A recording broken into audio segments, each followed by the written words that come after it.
63 या संख्येतील 6 संख्येच्या स्थानिक किमतीतील फरक किती? बघा संख्या किती आहे? 7663.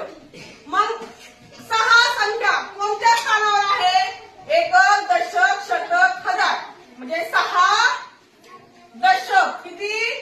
6 दशक आणि 6 शतक. बरोबर का? एकक, दशक, शतक. आता 6 दशक झाले 60 आणि 6 शतक झाले 600. बरोबर. मग आता 600 आणि 60 या मधला फरक विचारलाय. मग 600 वजा 60. माझ्याकडे 600 रुपये, त्यातले मी 60 रुपये तुम्हाला दिले. मग किती राहिले माझ्याकडे पैसे?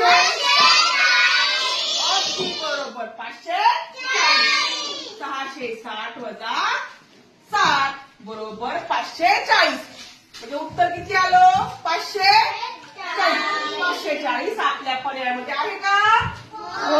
पर्याय क्रमांक 2. म्हणजे 6 या संख्येच्या स्थानिक किमतीतील फरक किती आला मुलांनो? 540. समजलं?